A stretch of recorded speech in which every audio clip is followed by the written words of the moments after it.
Hello, good evening, everyone. This is Master Coach Hello. Asmin, a certified life coach from the Global Institute for Coaches and Entrepreneur. For the information of many, Global Institute for Coaches and Entrepreneur is based in Dallas, Texas, USA, with local presence through our 24/7 coaching hub at DCAP Coffee Republic, located in PC Compound, Capitolio, Pasig City. We offer coaching on-demand services any time of the day. Just connect through 0917 586 1661 or visit our FB page, Life Coach Philippines. We also provide life coach certification classes for those who are interested to become a life coach like us. And with me, I am with Coach Ed. Hi, good evening, everyone. I'm Coach Ed. I'll be co-hosting for Coach Connect Who of the Hour. We are doing this videothon as a community service to our change agent in the tribe, whom we are called to serve first and foremost. Presently, DCAP operations is limited to takeout and delivery service only, but online coaching is nonstop, and we continue to reach out to everyone, starting with the live coaches certified by Global Institute for Coaches and Entrepreneurs. Right, Coach Ayan. Asmin? Tama, Mm-hmm. oo. And the Who of the Hour is our initiative to connect and gain insight on what situation our change agent is facing. How is our coach responding and the outcome being experienced amidst the present realities. Ayan. Mm. So without further ado, let's welcome our Who of the Hour. Itong person na to, this coach is really, alam ko as napag-usapan natin, she's one of the new breed or batches that has come arise that is Yes. certified by the Institute. It's none other Mm-mm. than Coach Myrna Myrna. Neri. So please introduce yourself to our viewers. Please tell us more about you and your present situation, specifically your challenges with the global pandemic. Take it away, Coach. Hi everyone. Hi world. Hello, Oh, world. hello world. Good evening world. I'm speaking in front of you from Angono, Rizal, a place at the foot of the mountain by the bay. Oh, di ba? So I am Coach Myrna Neri. I am a mother and a grandma. Other than coaching, I do also apostolic work full-time, caretaker of my one and only very handsome grandson. Okay. Wow, Wow. So, apostolic. Kala ko sa church po, apostolic. yeah. Oo nga eh. Yun ang uso ngayon. Mm. Okay, so what do I tell them? So I am Myrna. What do? I am doing coaching, leadership coaching, and then shift to life coaching. I was one of the newly certified life coach. I was certified first week of March with two other friends of mine. As I was telling the host a while ago, we didn't wait for the March 27 for the certification for batch 39. Otherwise, we won't be here today. Mm-hmm. Right? That's clear. So we requested for a special session with Coach A, and lucky enough, we were granted that special accommodation for us, for the three of us, to be there. And long story short, we're now certified life coaches in the Global Institute for Coaches and Entrepreneurs. And it's all worth it. Oh, di ba? Wow, wonderful. Okay. Opo. Mm-mm. So, what's your question? What's your question nga? Yung ano po, Coach Myrna, what are your current challenges in the with the global pandemic that is happening right now? Okay. So right now, what am I doing right now? Ano po yung challenges niyo po? What are the challenges? So, where are we right now? We are on our third week of enhanced quarantine. And Yeah, opo. it's not only a community quarantine, but the entire compound and the entire house is on a lockdown. The gate is practically padlocked so that nobody can enter, nobody can visit, no visitors allowed. All right. You can reach me through messenger, you can call me, but you cannot talk to me face to face. Ganon ka OA. Ang lockdown na dito. And Opo. I am happy to tell you that it was only last a few days ago that our town has only one positive patient in here. So we were so obedient on the Mm. rules and regulations imposed upon us by the government. Otherwise, we cannot help in eradicating or containing this kind of pandemic that we are in right now. So, what am I doing right now, and what is my situation right now? Mhm. Um, Let me take a deep breath. Okay, right now, All right. we are in a crisis. I Mhm. am in a crisis situation. I am. Our family is in a crisis situation, but unlike the others, unlike most of the families out there who are also in a crisis, and like some of the family out there who are also on a double crisis, we are one of those families who are in a double crisis.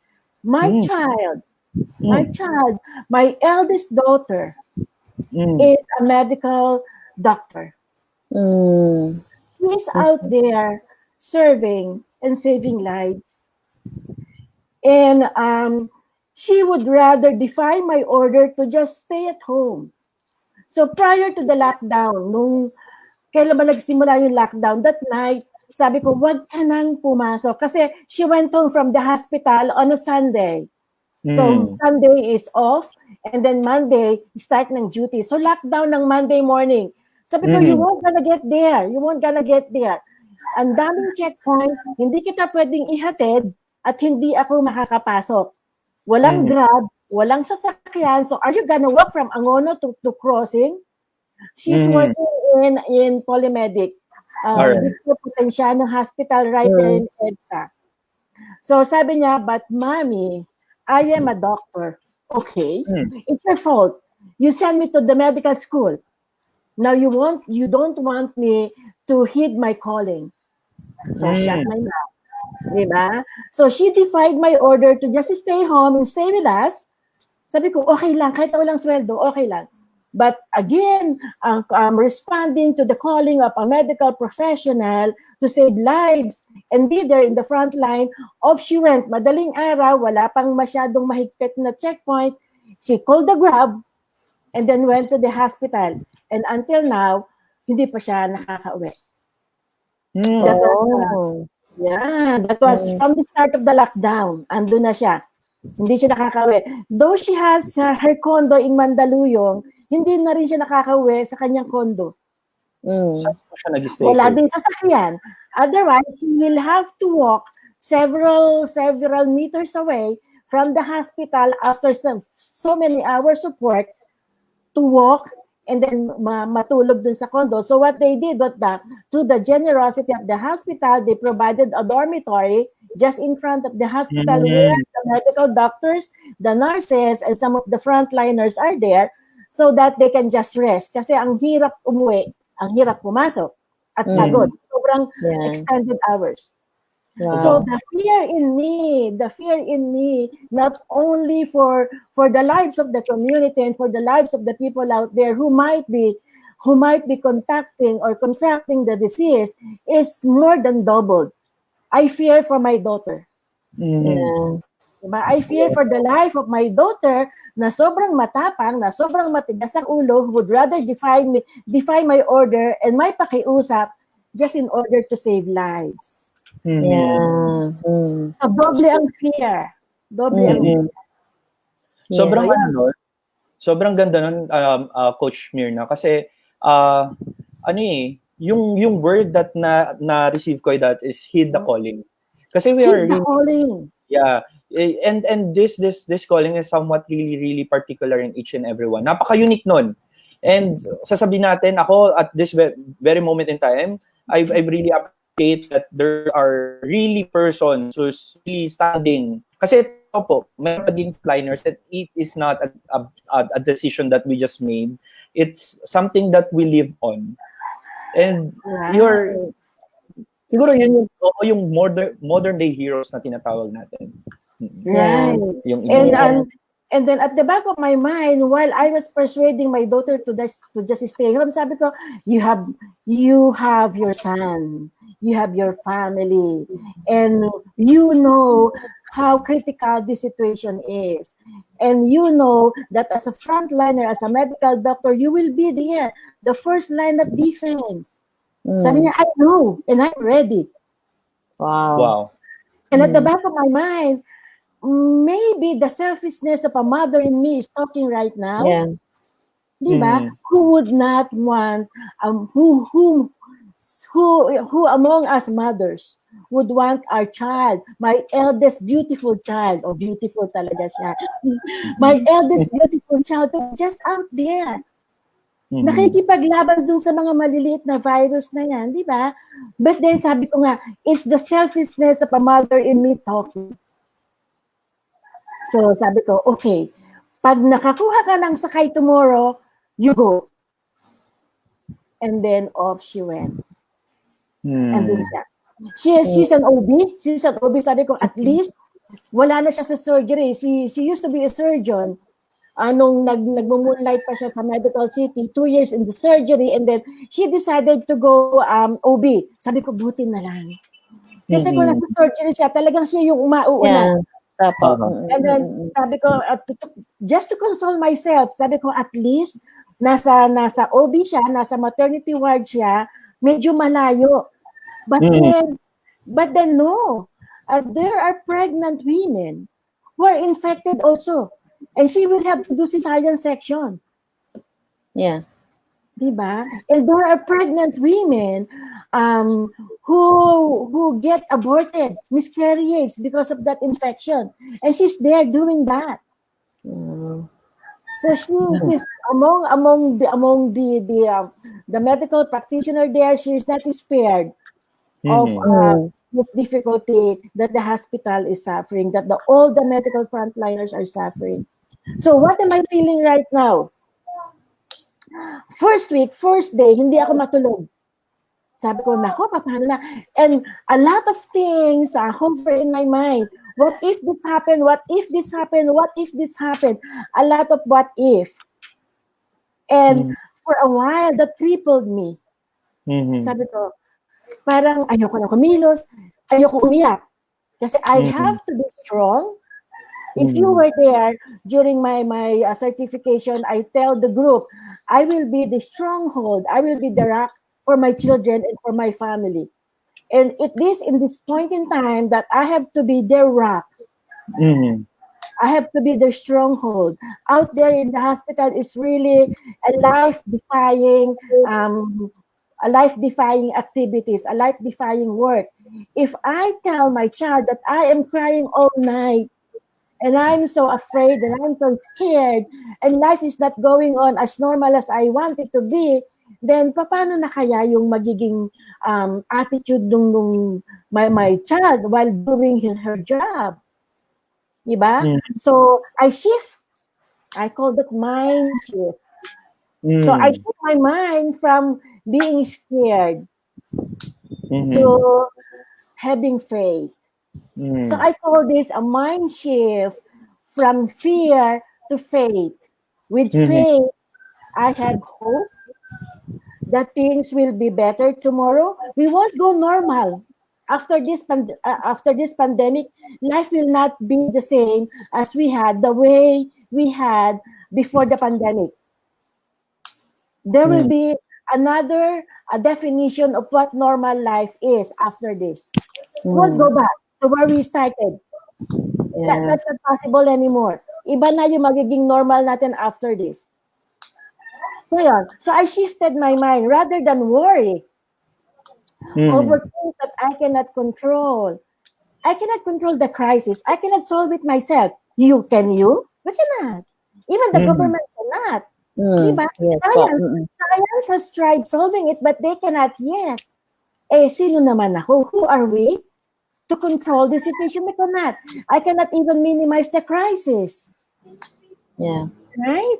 So if I wallow in fear and be scared all the while, what will happen to me? Baka mauna pa akong heart attack kaysa ma-infection ng COVID. Di ba? So I shifted my mind from fear to hope, and then from fear to faith that all these things will have to pass soonest. And then I prayed. And then I stayed on the positive stance. I am always positive in life. why not today? Mm. I Wow. met, yeah, I met a lot of crises in life. I was here on earth for 6 decades already. Oh, di ba? Huwag Mm. na computin. For 6 decades. And a lot of crisis has passed through me and I'm still alive. Di ba? So I don't believe that life is short. It has been long for me already. Mm. But yet, I'm nearing the finish line. But one of my mentors said, there's no finish line in life. Wala daw Mm. finish line. So, though life has been long for me already, it's getting shorter every day. And I don't want to make it even shorter by having this unnecessary anxiety. I cannot do Mm. anything eh. Hindi ko din siya mapipigilan eh. Di ba? I cannot do Mm. anything. So Mm. what I do, the usual life, I wake up in the morning very early, face the sunrise, thank God for another day, thank God that there's no infection around us yet, and then cook the breakfast, and then feed my daughter who is working from home and my grandson, and then work on the things that I was not able to do, and finish my writing, finish my module, do webinars, as if I am still in business but not in business. Alam mo yan? Kaya, Mm. so I Mm. try to act normally as I can. And I try Mm. to make myself very busy, doubling busy, so that I can more or less forget the fear that is slowly crippling me. So pag Mm. pumasok na yung fear, so every time that I visit a website ng coronavirus check, sabi ko, nako, it doubled na. And so many died. But there are who recovered. So, ando naman yung Mm. positive. Sabi ko, there is hope. There are recoveries. Doon Mm. wala naman silang PPE. Sabi niya, Mami, wala na kami magamit na PPE. Tell your members from the Rotary to send us PPEs also, to send us food. Sabi ko, Mm. oh friends, my child is out there. Baka naman if you're going to donate something, daanan niyo naman yung hospital nila. So that's what Mm. I'm doing. Oh friends, my child is in the hospital. Include her in your prayer together with all the other frontliners. So I added that in my VC life. Mm. So yun yung nadagdag sa busy life. But all other things, I try to be normal. Cook the food, Mm. prepare the house, clean the house, do gardening, water the plants, you clean Mm. the closet. Yun, parang normal so that my mind will not be preoccupied by this unnecessary fear and unnecessary anxiety. Mm. Wala eh. Ayan. Wow. Oo, Andiyan lang. napakaganda nung sinasabi niya, Coach Yasmin, 'di ba? And there are Mm. things, and ang beauty dito, Coach Myrna, we are on the Coach Connect where we are exploring, discovering, and taking actions of us being a coach. So kung ipapasok natin, kasi we heard you speaking of the heart and the voice of a mother. And at this moment in time, because you are batch 39, how do you think that the coaching help you to deal with your current situation, and how do you think that life coaching will be able to support you better at Okay. this moment? So as a coach, I used to be a coach. I used to be a leadership coach. Sabi ni Coach A, shift. Shift to life coaching. In the first place, all kind of coaching, whether it is performance, leadership, or action coach, it's all about life. It's all about life. So if I cannot control myself and maintain my sanity, alam mo yon, hindi ba? Yeah. We profess mental health. And if I cannot maintain my mental health at this point in time where I am in right now, maybe I am not credible to be a life coach. Because the first thing that you have to lead, the first person that you have to coach, the first person that you have to influence, the first person that you have to straighten and maintain mental sanity is you yourself. If I am not at the right mental health, I cannot help others because Mm. I cannot give what I do not have. Mm. Wow. Galing po, ma'am. Di ba? Galing. So how is coaching helping me now? So I went back to the principles of coaching and applied that to myself. Where am I? where do I want to go and how I will get there. Mhm. Diba? What are my strengths and what are my weaknesses? In Mm. life, the reality of life is every day, the good and the bad will haunt us. Hindi Mm. pwedeng all good, hindi pwedeng all bad. Di ba? And as a life coach, we have to make the better and the good and the bad better by being positive. Maintain a positive stance of life. Positive thinking lang yan. That is how we coach, di ba?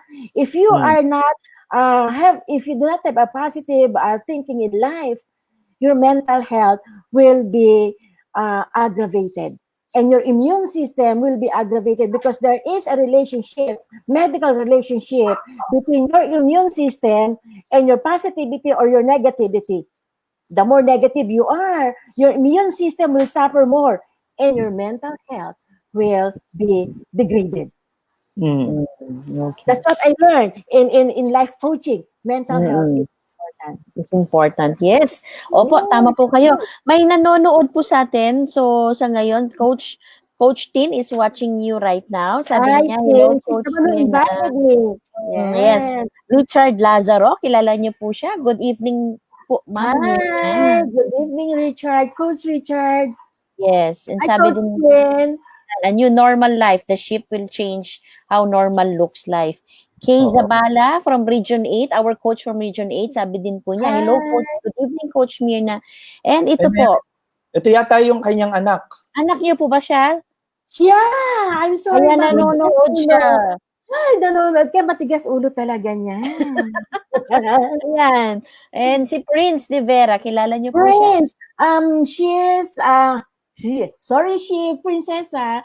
He's the best friend of my youngest. Hi, Yan. Oo. Prince. Your daughter is Oo. watching you right now, ano po. And Mm. naririnig ka po niya ngayon. So, wow, Pwede bang wonderful. pagalitan? No. Mamaya bibigyan po natin siya, bago po tayo matapos pa, bibigyan niya po siya ng message. But we really appreciate how you are responding right now po, Coach Mirna.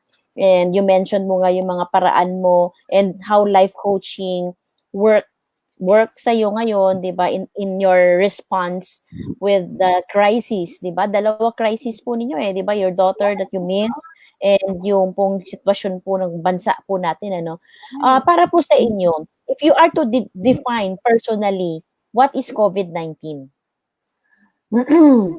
I can't define it on its medical term. Yes, Let my personally po. daughter do that. Yeah, personally po. COVID-19 is a pandemic. It is a virus that causes the pandemic. It is a pandemic because it affected a lot of people globally. I heard yesterday from the news that from the sino ba ito from the WHO that we hit already the 1 million mark globally. Opo. Pero para sa inyo po, Coach Mirna, ano ang Personally. personal na Yeah, definition? susunod yan. So, and since we are in a crisis, COVID is a crisis. COVID is a crisis. And a crisis is something that needs resolution, that needs special attention. But crisis happens. This is not the first time that the world was in crisis. It happened so many years ago. The Spanish flu in 1937, where it killed 50 million people. It killed more people than it killed the people in the First World War. So nagbabasa ako. I am educating myself. That is one way of removing the fear. Educate Yeah, yourself. okay. So COVID-19 is a crisis, but there is opportunity in this adversity or crisis that we are in. So if I may have a positive look at COVID-19, I would describe COVID-19 as an opportunity. Wow. An opportunity for the science to find new ways of killing more and more microbes, for the government, opportunity for the government to really exercise their power, the way the constituent look at them and the way that we expect them to be.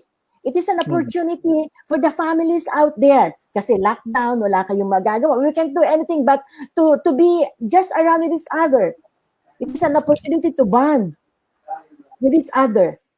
Where before, because of a lot of busy things in life, you work, they work, well, they go elsewhere. You cannot get hold of the family anymore. Now, this is an opportunity for us to band together, stay in the house, eat breakfast together, eat dinner together, eat lunch together, sleep together, watch Netflix together, and engage in a very relevant conversation with each other where we seldom do without this COVID.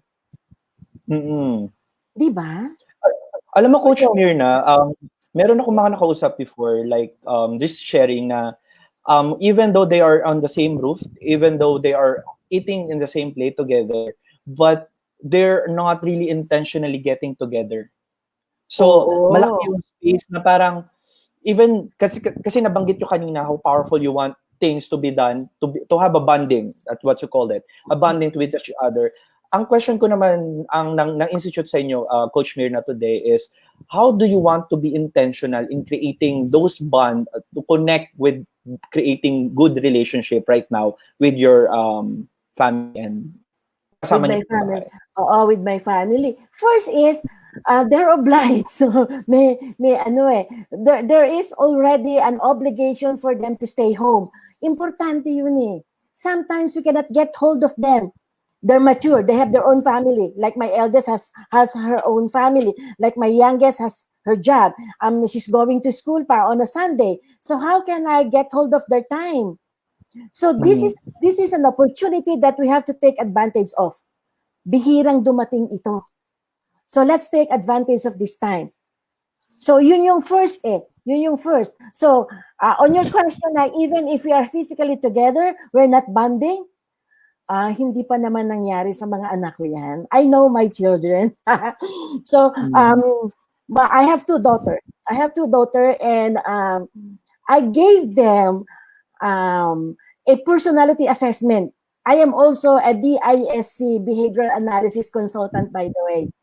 So if I have to exercise my profession and help others know themselves and be aware on who they are, I have to make first the realization in my own family. So I gave the test, personality test, to my children first and me. So we know each other very well. So hindi mangyayari yung hoping it won't in the future na we are physically together but we are emotionally apart because we know each other very well. I know their strength, I know their weaknesses, I know their fears. I know what will make them happy. I know what will make them sad. It shows in their 31-page personality profile. So medyo may daya ako doon as a mother. Di ba? Sometimes parents do not know who their children are. Hindi kilala yung mga anak. Right? A lot of parents, hindi kilala yung they don't know who their children are. And that's what we want to know them. But sometimes they conceal. Sometimes they refuse, especially if there are some challenges out there in them. Minsan nahihiya mag-confide sa parents. But with this personality test, wala silang itatago sa akin. So, if you're listening out there, daughters, you know me and I know you. You know that. Yeah.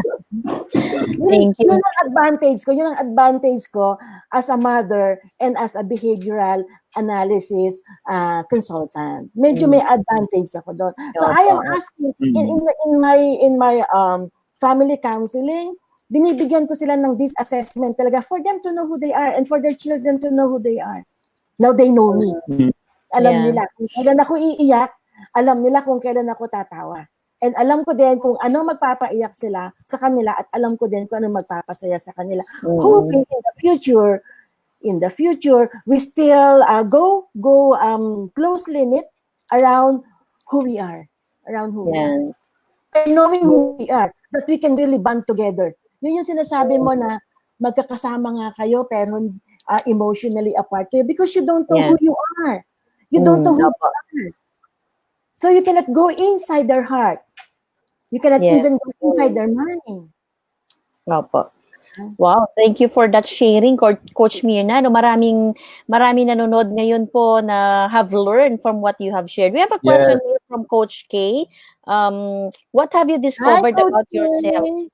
Opo. In the What quarantine have you season. discovered yourself this quarantine season? What I have discovered in myself, I know I am vulnerable, and I am still vulnerable. I am still human. I get afraid. I have fears. That's normal. I am in crisis. That's normal. Yeah. But I know I have to be strong, and I'm struggling to be strong. I'm not a Yeah. superwoman, but Mm. I can be. I should Yes. be a rat, and I can be a Mm. rat. Tama po. So, with that po, what outcome na gusto niyo pong makita sa sarili ninyo given this COVID-19? Given this COVID-19, um, there will be a new normal, a new definition of what is life out there after. Business-wise, we Mhm. are making a shift on how we do business. Wow. Mas marami ng online ngayon. Apa. Diba? Mas marami ng online. So, as a parent, mas marami na rin yung online ways in order for you to get in touch with them. The physical absence of our children, physical absence of the family member should not tear us apart. Andyan lang, mayat maya yung every now and then we have our video call. Nasa second floor si Angela, my youngest. Nasa second floor si Angela, nasa Mandaluyong si Sunny, my daughter, and I am here in the first floor. We connect. Merong social media for us to connect. So there's no reason for us to be not connected anymore. Yeah. So after this, we should be more connected physically, Yeah. and through social media. If physical connection is not possible, we can do a lot of things for us to get connected.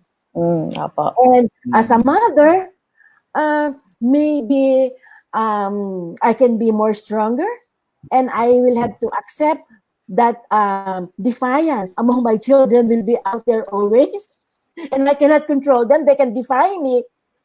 But what is important is I understand and I can accept why they defy me. Yes. I cannot even control them. May sariling isip yan. I cannot even control them. And I will not try to control them anymore. They are strong. They are old. They are more mature. They are matured. I cannot make life easier for them. But as far as I know and as far as I believe, I was able to make them strong in order to face the reality of life. The negative side of that is, ang lalakas ng loob na mag-defy. All right, thank you with that, Coach Myrna. And because you've mentioned a lot of that, magbabasa lang po ako sa comments. Sabi ni Coach Okay. K, wow, thank you for your honesty, vulnerability, and strength, Coach Myrna. Hashtag Corona Corona shift. Ayan. Corona shift. And ako, wala na akong... May hashtag din ako. If you Ano are my friends in Facebook, my hashtag is life well spent. Wow. Life well spent, even amidst this adversity, amidst this coronavirus, we have to spend our life to the fullest. We have to be intentional. We have to be focused on our priorities. Do not let this coronavirus distract us from the things that we really wanted in life. Today matters. Sabi nga ng mentor ko na si John. Ayan. Sabi ni Coach A, we are here to make a positive difference to the lives of other people. And the first person that you have to make a difference to is yourself. And when is that? That is today. Every day matters. So life will spend today intentionally. Hashtag life will spend. Yeah, thank you, Don, about that, Coach Myrna. And today, as a life coach and as a believer, that I believe that God has something that would have to for us in this situation. Declaring healing in different aspect of life, in protection with your daughter and in your household. Thank you. It surrounds with the community in Angono Rizal and different places, lalo na po yung mga vulnerable places around Metro Manila. We are keeping them prayer and we're declaring healing in our land. Thank you. Yes. Thank Thank you, you. Coach Myrna, for your wonderful time. And Coach Ed, Thank you very meron tayong much. tuturo kay Coach Myrna. Oo. Our spreading the love and not Love, the yes. virus. Thank Ganun you. na po yung kamay niyo po, Yan, Coach alam ko Myrna. yan. Alam ko yan. Ayan po, alam niyo po ito? Dapat pinractice ko kanina yan. Yan. Ayan. We call this Coach Ed. Sige, turo mo kay Coach. Na love, bam, boom. Coach, igaganto nyo lang. Yan. Love, Yan. forward nyo ng konti. Love, bam, then boom. Yan. For Yes. this, love, bam, boom. So, gagawin po natin siyang dalawang magkasabay. Let's go. Alright. Love, Love, bam, bam, Bam, boom. boom. Love, Love, bam, love, boom. boom. Yay. Hey. God bless po, Yes Coach po. Thank you Myrna. very much. Bye-bye.